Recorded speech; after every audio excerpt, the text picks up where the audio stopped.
Jadi minyak jelantah itu adalah minyak goreng bekas pakai memasak. Sebagian besar minyak jelantah yang dihasilkan, baik itu dari sektor perumahan dan juga sektor restoran dan hotel, adalah dibuang. Akhirnya mencemari lingkungan perairan. Jadi kami ingin fokus pada pemberian solusi dari bidang hulu, yaitu mengedukasi masyarakat terkait bahaya minyak jelantah bagi lingkungan dan kesehatan, lalu dilanjutkan oleh proses kami di bagian pengumpulan limbah minyak jelantah, dan juga kami akan memberikan reward hadiah kepada masyarakat berupa uang penghasilan tambahan dari minyak jelantah yang sudah dikumpulkan.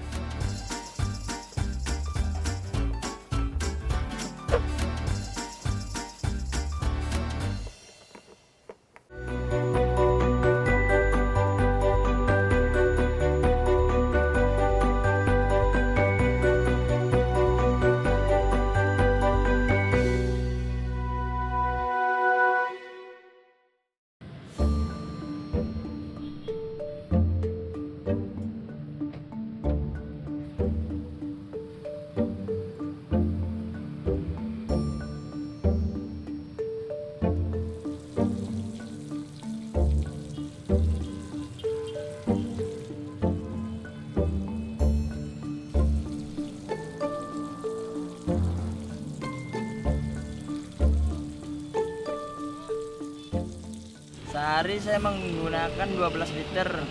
Kadang-kadang kalau kurang minyak saya nambah 4 liter, kadang-kadang 6 liter. Biasanya sih 20 liter. Sekarang bisa turun 12 liter paling.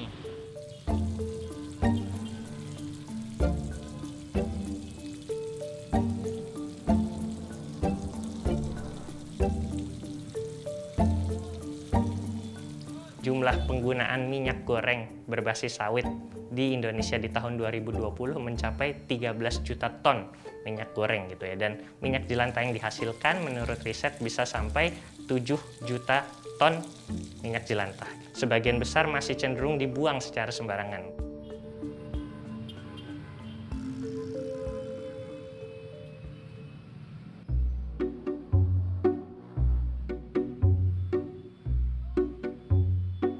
Selamat pagi Ibu-Ibu, semoga semua dalam keadaan sehat. Mungkin Ibu-Ibu pada masak menggunakan minyak goreng mungkin ya, pasti setiap hari gitu ya. Dan kita melihat nih hasil-hasil minyak jelantahnya gitu ya. Hasil penelitian menyebutkan bahwa 1 liter minyak jelantah yang kita buang nih secara sembarangan ternyata akan mencemari 1000 liter perairan yang ada di lingkungan gitu ya. Jadi meskipun jumlah yang dibuang itu terkesan kecil gitu, tapi ternyata dampak bagi lingkungannya sangat besar gitu ya. Jadi saya harapkan kita bekerja bersama-sama untuk mengatasi permasalahan lingkungan. Caranya sederhana, tinggal mengumpulkan minyak jelantah yang sudah dihasilkan dari proses memasak. Nanti setelah terkumpul dalam jumlah banyak, tim kami di Beli Jelantah akan melakukan proses penjemputan.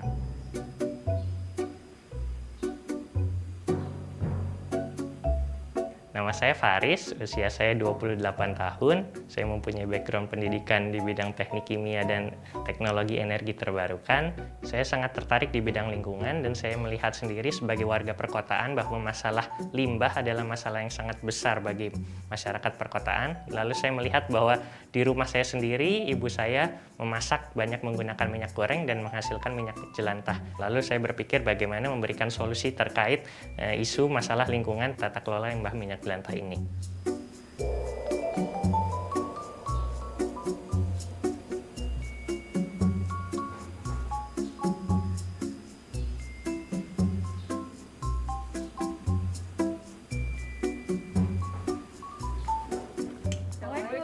Waalaikumsalam. Wah, senang banget nih anterin jelantah nih sama ibu-ibu nih. Terus daripada mana nih bisa barengan begini?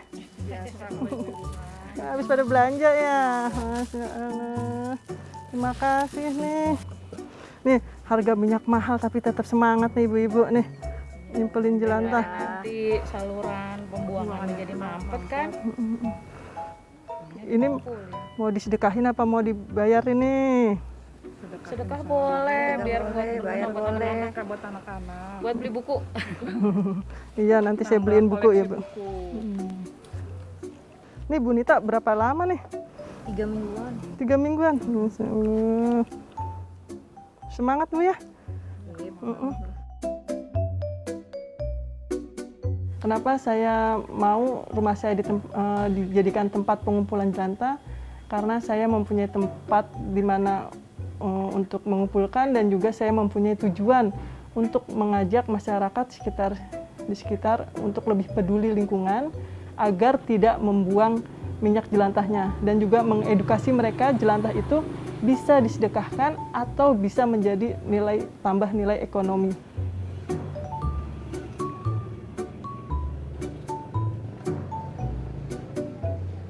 Ini mau nyetor jelantah. Wah, boleh sini aja kumpulin, kita kumpulin. Kita mulai dari yang kecil dulu ya. Wah, terima kasih. Titipan dari siapa ini? Dari ibu. Masya Allah, makasih. Boleh. Kita kumpulin dulu. Nih, jelantahnya kita tuang dulu ya. Adek-adek tahu nggak? Ini, jelantah ini boleh nggak digunain lagi? Nggak boleh. Kalau sudah dipakai, kita bisa membuangnya. Tapi buangnya nggak boleh sembarangan. Kalau kita buang jelantah sembarangan, itu bisa merusak lingkungan.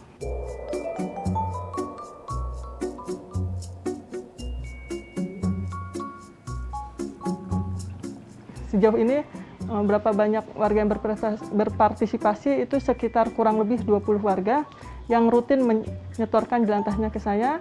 Ada yang menyedekahkan, ada juga yang menjual ke saya. Manfaat untuk warga yang menyetorkan, kita akan memberi imbalan sesuai dengan nilainya, dan juga hasil dari penjualan kita gunakan untuk kegiatan sosial dengan pendirian taman baca.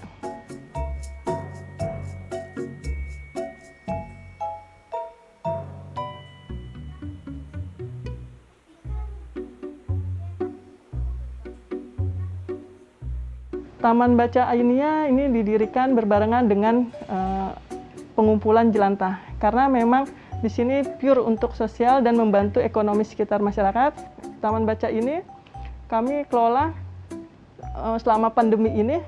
Tujuannya ya pertama mengajak masyarakat untuk mencintai buku, dan tantangan kita untuk mengurangi gadget pada anak-anak. Terus di sini anak-anak bisa pinjam pulang ke rumah tanpa khawatir terus rusak, karena untuk menumbuhkan minat baca itu kan bisa kita mulai dari hal yang kecil.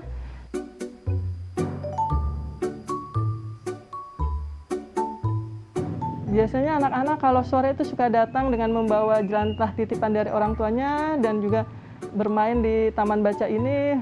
Taman baca ini selain menyediakan buku-buku, kita juga bermainan alat edukatif sehingga anak-anak bisa menikmati kegiatan taman baca ini.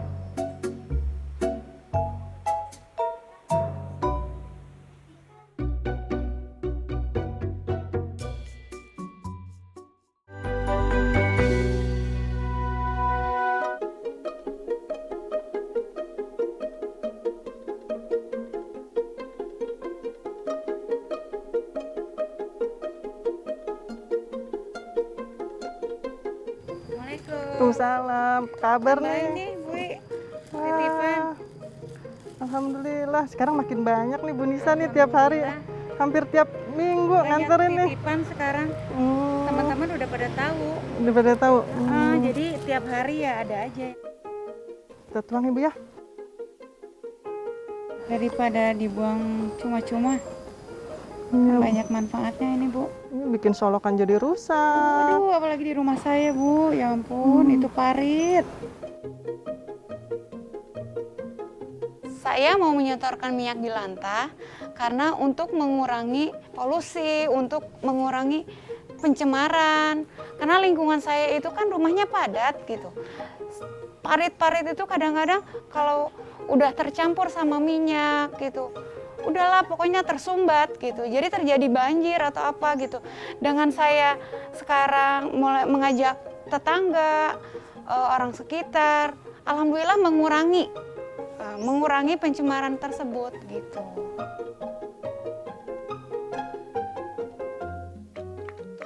Terima kasih ya Bu. Sama-sama Bu. Mudah-mudahan besok ada lagi ya Bu. Iya. Ditunggu, semangat ya. Siap Bu. Iya. Terima banyak ya Bu ya. Ya, jangan lupa. Waalaikumsalam. Jangan lupa ya. Minggu depan datang lagi.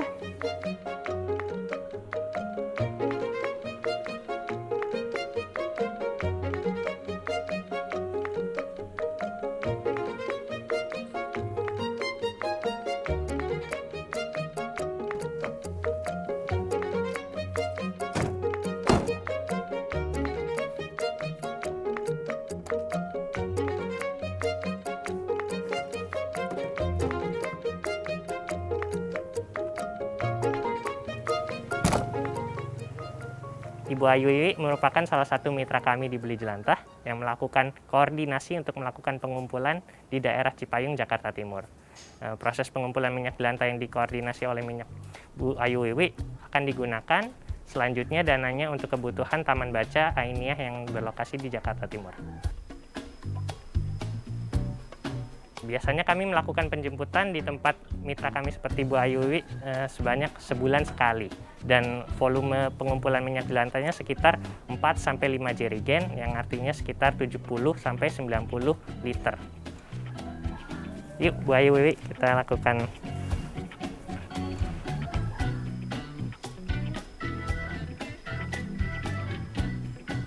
Jadi ada beberapa opsi yang bisa digunakan gitu ya. Jadi yang pertama adalah mengolah minyak jelantah secara individu menjadi produk-produk skala rumah tangga gitu. Yang pertama bisa menjadi sabun cuci piring gitu ya, atau sabun batang. Yang kedua adalah menyalurkan minyak jelantah ini ke perusahaan sertifikasi yang ujung-ujungnya adalah diolah menjadi bahan bakar yang namanya biodiesel. Jadi ada beberapa opsi yang memang bisa digunakan ketika minyak jelantah yang digunakan sudah dihasilkan dan dikumpulkan.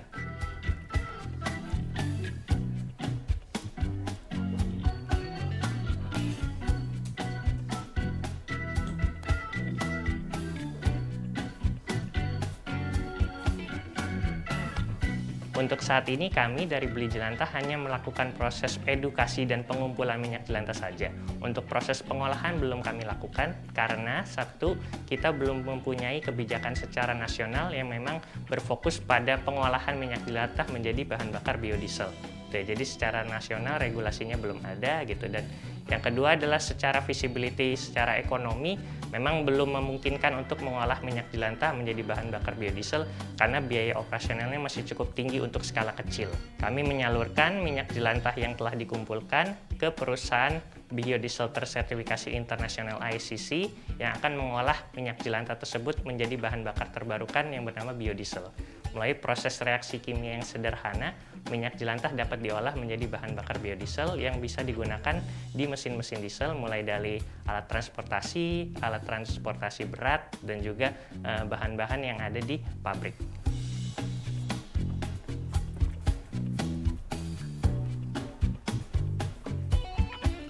Sekarang saya ingin menjelaskan bagaimana proses mengubah minyak jelantah menjadi bahan bakar biodiesel untuk skala kecil.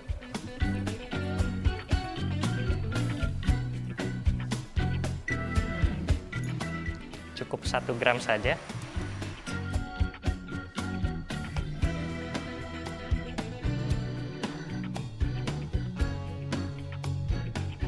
Kita melakukan proses pengadukan sampai seluruh NaOH larut dalam etanol.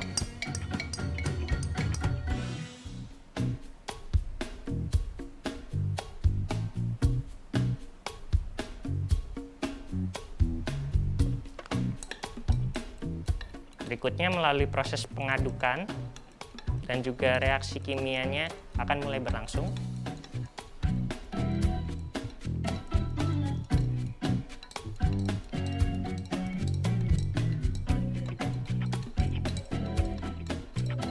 Oke, kita sudah selesai di proses pertama untuk reaksi kimianya, di mana akan dihasilkan biodiesel dan juga produk samping gliserol. Kita melihat ini di tahap skala kecil ya. Berikutnya nanti ada tahap kedua, yaitu tahap pemisahan, dan tahap ketiga yaitu pemurnian. Itu nanti di 2 tahap tersebut di skala besar sehingga dihasilkanlah bahan bakar biodiesel yang sudah murni dan sesuai standar yang bisa digunakan untuk alat-alat diesel.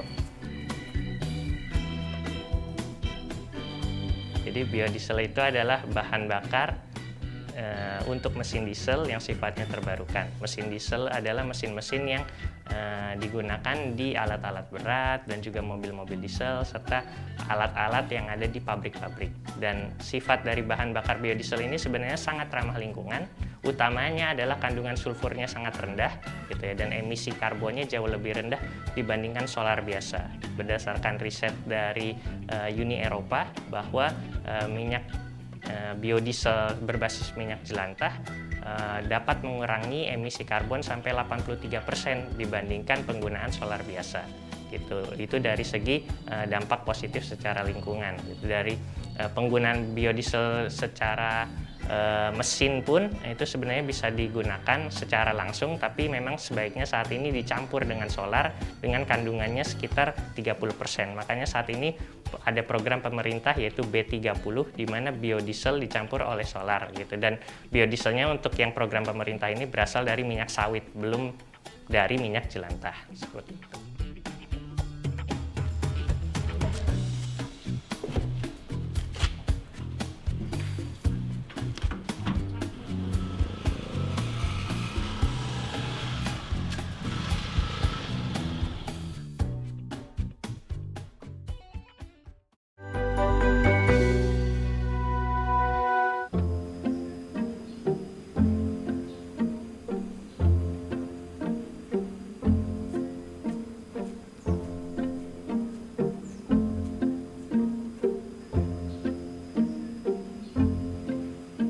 Ini kebun saya ya berukuran setengah meter dikali 5 meter. Ini dulunya tadinya timbunan sampah, tempat orang buang sampah sama tempat kucing-kucing ya dijadiin toilet gitu ya. Terus saya karena merasa lahan di teras saya terlalu kecil dan nggak bisa buat muat banyak tanaman, akhirnya saya inisiatif buat bikin seperti ini, raised bed kayak gini. Ini sekarang kita mau panen daun ubi. Ini daun ubinya nanti mau saya bikin goreng tepung. Kita pilih yang lebar-lebar, organik semuanya. Aku pupuknya, pestisidanya nabati juga, kayak gitu. Semua bikin sendiri dari ngolah limbah rumah tangga dari dapur.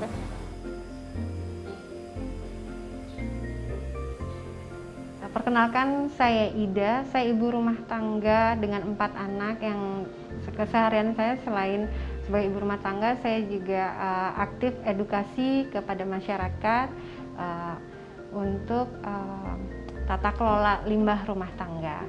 Saya mulai memilah jelantah ini dari tahun 2018 ketika saya memulai hijrah minim sampah itu sekitar 2017, dan mulai memilah jelantah itu di tahun 2018 ketika saya menemukan belijelantah.com.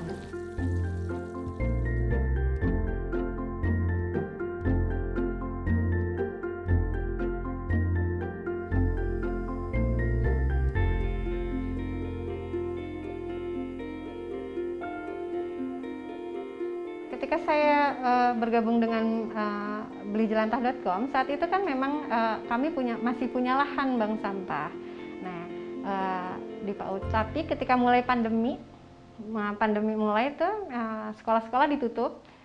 Tapi mau nggak mau, secara kenyataannya, realitanya, sampah kita itu malah bukannya berkurang sebenarnya ketika pandemi kan, malah tambah banyak. Dan itu di situ kegelisahan saya. Kalau saya nggak terus memilah, mau dikemanain sampahnya gitu. Lalu saya pindahkan drop point-nya akhirnya di rumah saya, tapi sekarang jadi tiap bulan, setiap tanggal 5 itu khusus untuk drop point minyak jelantah dan sampah anorganik.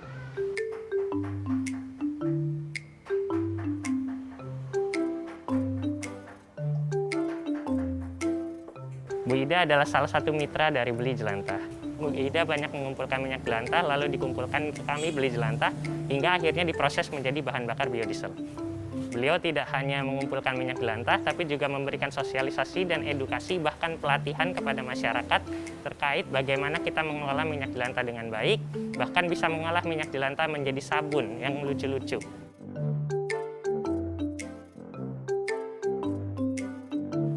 NaOH-nya kita tuangkan ke air sedikit-sedikit. Jangan terbalik, jangan air yang masuk ke NaOH. Takutnya nanti akan meledak. Dan hati-hati melakukan hal ini, diaduk terus sampai agak jernih dan nanti suhunya suam kuku. Setelah larutan NaOH dan airnya sudah suam kuku, nanti kita bisa tuangkan ke minyaknya. Tuh. Nanti akan larutannya tuh kayak namanya homogen. Nggak akan kayak minyak lagi, tapi dia seperti susu. Baru kita pakai hand blender biar cepat.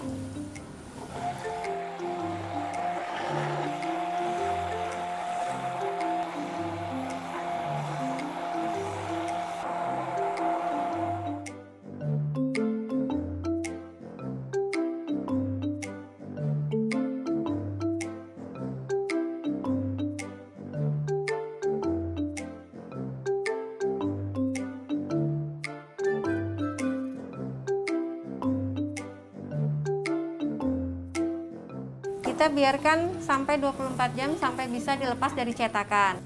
Kita taruh di tempat yang bersirkulasi udara yang baik selama 2 minggu sampai 4 minggu.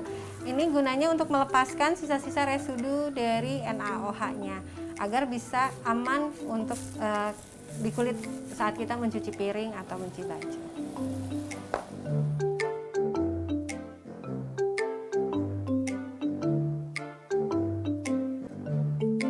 Sabun jelantah kenapa ya dibilang ramah lingkungan gitu? Kok nggak takut ya? Itu kan minyak gitu. Apa iya bisa bersihin? Jadi si minyak ini tuh sudah tadi kan ada si bahannya itu ada NaOH ya, ada soda api. Nah dia ini bahan lieknya disaponifikasi, dijadikan sabun si minyaknya jelantah ini. Nah itu relatif jadi lebih aman. Kalau kita buang sisa-sisa cuci piringnya, cuci air cuciannya itu kita buang ke saluran air itu udah lebih aman. Karena sudah melalui proses saponifikasi namanya.